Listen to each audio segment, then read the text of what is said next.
kali ini saya akan memaparkan materi mengenai praktik perbankan syariah di Indonesia beserta tantangan dan peluangnya.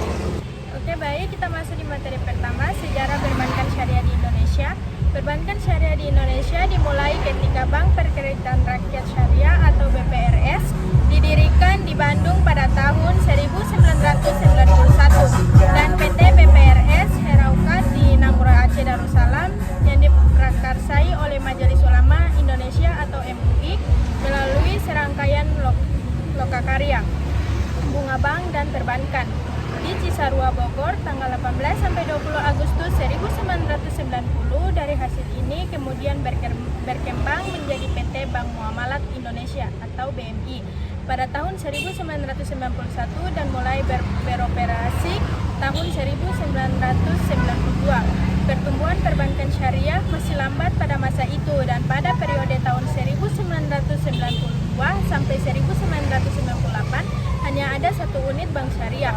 Pada tahun 1998 disahkan Undang-Undang Nomor 10 Tahun 1998 tentang unit usaha syariah yang memungkinkan bank konvensional membuka unit usaha syariah atau UUS.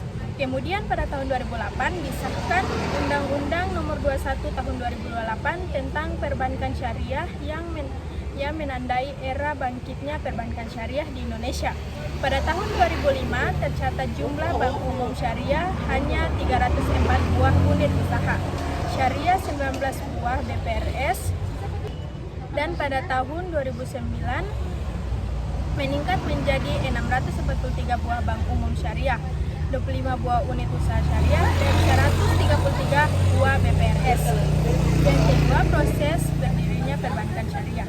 Mengutip laman Otoritas Jasa Keuangan atau OJK, inisiatif pendirian Bank Islam Indonesia dimulai pada tahun 1980 melalui diskusi bertemakan Bank Indonesia sebagai pilar ekonomi Islam. Sebagai uji coba, gagasan perbankan Islam dipraktikkan dalam skala yang relatif terbatas. Di antaranya di Bandung, Bait Tamwil Salman DB, dan di Jakarta Koperasi Ridho Gusti. Tahun 1990 Majelis Ulama Indonesia atau MUI membentuk kelompok kerja untuk mendirikan Bank Islam di Indonesia. Pada tanggal 18 sampai 20 Agustus 1990, MUI menyelenggarakan lokakarya bunga bank dan perbankan di Cisarua, Bogor, dan Jawa Barat. Hasil lokakarya tersebut kemudian dibahas lebih mendalam pada Musyawarah Nasional MUI di Jakarta 22 sampai 25 Agustus 1990 yang menghasilkan amanat bagi pembentukan kelompok kerja pendirian Bank Islam di Indonesia. Kelompok kerja dimaksud disebut tim perbankan MUI dengan diberi tugas untuk melakukan pendekatan dan konsultasi dengan semua pihak yang terkait. Baik, materi kedua, prinsip-prinsip dasar perbankan syariah antara lain. Yang ke-1, bebas riba. Prinsip ini melarang segala bentuk riba atau bunga dalam transaksi keuangan. Dalam perbankan syariah, keuntungan diperoleh melalui bagi hasil atau profit sharing atas dasar kerjasama usaha. Kedua, keadilan. Setiap transaksi harus dilakukan secara adil dan transparan. Tidak boleh ada pihak yang dirugikan atau diuntungkan secara tidak wajar. Yang ketiga, keuntungan bersama. Keuntungan yang diperoleh dari suatu usaha harus dibagi secara adil antara pihak-pihak yang berkepentingan sesuai dengan kesepakatan awal. Yang keempat, transaksi yang jelas atau tidak ada garang. Setiap transaksi harus jelas dan tidak mengandung unsur ketidakpastian atau penipuan atau garar. Yang kelima, transaksi yang halal. Semua objek transaksi harus halal dan tidak bertentangan dengan hukum Islam. Yang keenam, berbasis akad. Setiap transaksi harus didasarkan pada akad yang jelas dan disepakati oleh kedua belah pihak. Baik, kita masuk di materi yang ketiga, yaitu regulasi. Regulasi perbankan syariah di Indonesia dimulai dalam Undang-Undang Nomor 7 Tahun 1992 dengan menggunakan istilah bank berdasarkan prinsip bagi hasil Undang-Undang Nomor 10 Tahun 1999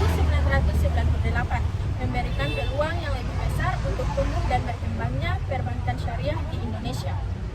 Namun demikian, karena perbankan syariah memiliki karakteristik yang khas dibandingkan dengan perbankan konvensional, maka diperlukan adanya undang-undang yang khusus mengatur perbankan syariah. Undang-undang perbankan syariah mengatur lebih komprehensif tentang bank syariah. Undang-undang ini memberikan peluang yang sangat besar untuk pertumbuhan bank syariah. Selain memberikan peluang, Undang-undang perbankan syariah juga memberikan tantangan bagi para pelaku bank syariah nasional agar dapat berkompetisi dengan bankir asing yang berminat terjun dalam perbankan syariah di Indonesia. Materi keempat, persaingan antara perbankan syariah dan konvensional merupakan dinamika menarik di dalam dunia perbankan. Keduanya menawarkan produk dan layanan keuangan, namun dengan prinsip dan landasan yang berbeda. Perbedaan utamanya yaitu satu, prinsip perbankan syariah berlandaskan pada prinsip-prinsip syariah Islam seperti bagi hasil, larangan riba, dan transaksi yang jelas. Sementara itu, perbankan konvensional lebih fokus pada mekanisme bunga dan transaksi yang lebih kompleks. Yang kedua, produk perbankan syariah meliputi pembiayaan mudharabah, musyarakah, dan lainnya. Sementara itu, perbankan konvensional menawarkan produk seperti kredit, deposito, dan investasi. Persaingan antara perbankan syariah dan konvensional akan terus berlanjut. Keduanya memiliki kelebihan dan kekurangan masing-masing. Bagi nasabah, persaingan ini memberikan lebih banyak pilihan dan mendorong inovasi produk serta meningkatkan kualitas layanan. Yang berikutnya, peluang pasar perbankan syariah. Ada beberapa peluang utama yang dapat dimanfaatkan. Yang pertama, pertumbuhan ekonomi Islam. Meningkatnya minat global terhadap ekonomi Islam membuka peluang bagi perbankan syariah untuk tumbuh dan berkembang. Yang kedua, berdasarkan masyarakat semakin meningkatnya kesadaran masyarakat akan pentingnya nilai-nilai syariah dalam kehidupan sehari-hari, termasuk dalam aktivitas keuangan. Yang ketiga, inovasi produk. Perkembangan teknologi memungkinkan perbankan syariah untuk menciptakan produk-produk baru yang lebih inovatif dan sesuai dengan kebutuhan nasabah. Yang keenam, inovasi produk adalah upaya untuk mengembangkan atau modifikasi produk-produk keuangan yang sudah ada atau menciptakan produk baru yang sesuai dengan prinsip syariah Islam. Tujuannya untuk memenuhi kebutuhan nasabah yang semakin beragam, meningkatnya daya saing, dan memperluas jangkauan pasar. Yang selanjutnya, kita masuk peran teknologi. Peran teknologi adalah peran yang sangat penting dalam transformasi perbankan syariah. Dengan memanfaatkan teknologi secara efektif, bank syariah dapat meningkatkan efisiensi, memperluas jangkauan, dan memberikan pelayanan yang lebih baik kepada nasabah. Yang materi berikutnya, kita masuk pada tantangan sumber daya manusia. Tantangan sumber daya manusia dalam perbankan syariah adalah kompleks dan memerlukan solusi yang komprehensif dengan investasi yang tepat dalam pengembangan sumber daya manusia. Perbankan syariah dapat mengatasi tantangan ini dan terus tumbuh berkembang. Kemudian misalnya tantangan dalam era pasar keuangan yang semakin modern dan kompetitif, bank syariah dihadapkan pada berbagai tantangan yang perlu diatasi untuk bersaing secara efektif dengan bank konvensional. Salah satu tantangan utama adalah menciptakan model bisnis yang dapat mengakomodasi prinsip-prinsip syariah sambil tetap bersaing dalam hal inovasi, produk, layanan, dan efisiensi operasional yang menjadi tuntutan dalam industri. Perbankan saat ini, bank syariah dihadapkan pada beberapa tantangan kritis. Pertama, minimnya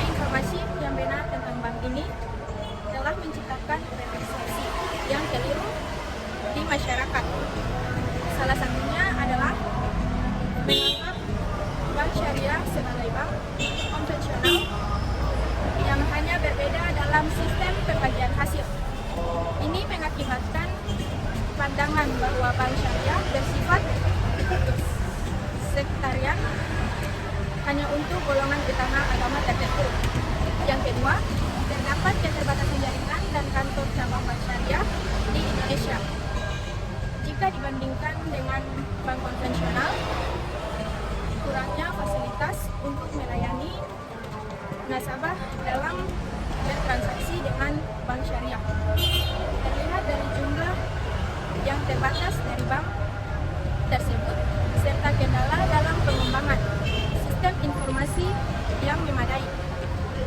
Sementara itu, penerapan standar tingkat kesehatan perbankan juga menjadi tantangan bagi bank syariah. Bank ini harus memenuhi standar laporan keuangan yang menuntut keadilan, kebenaran, transaksi, transparansi, dan pertanggungjawaban. Meskipun berpegang pada konsep Islam dalam pencatatan keuangan yang dapat dipertanggungjawabkan dan adil, namun harus tetap mempertimbangkan standar laporan keuangan bank konvensional yang memiliki fungsi sosial. Berikutnya, peluang pasar.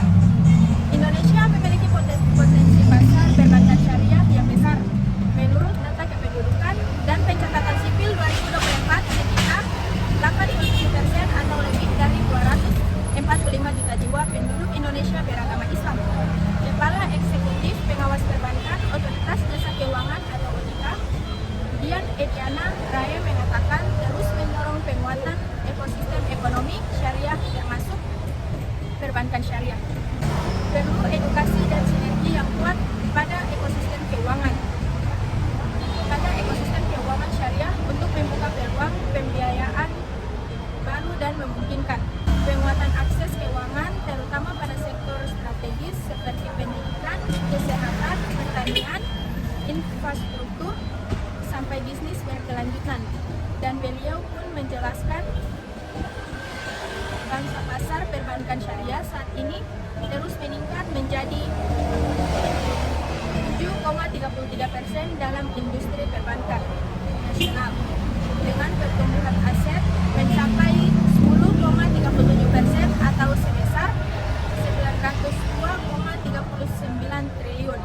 Namun demikian, menurut beliau, angka tersebut masih kecil jika dibandingkan dengan mayoritas penduduk Indonesia yang beragama Islam.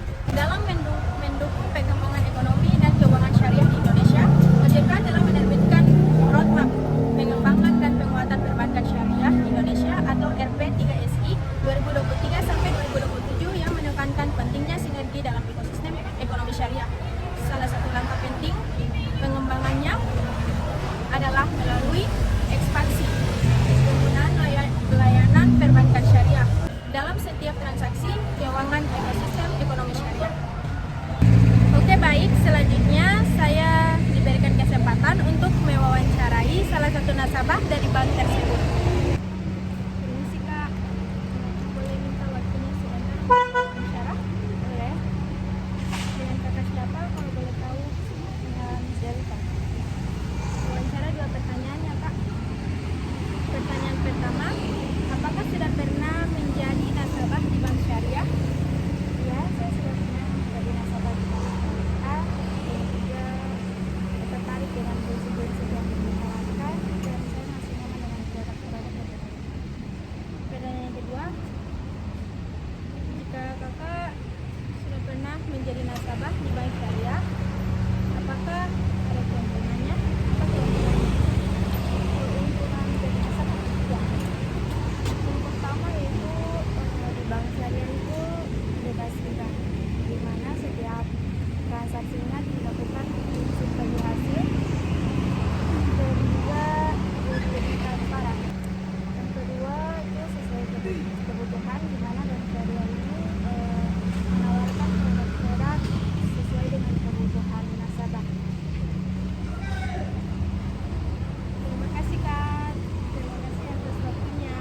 Oke guys, terima kasih sudah menonton video saya. Semoga video ini dapat memberikan manfaat bagi kita semua. Jangan lupa di like,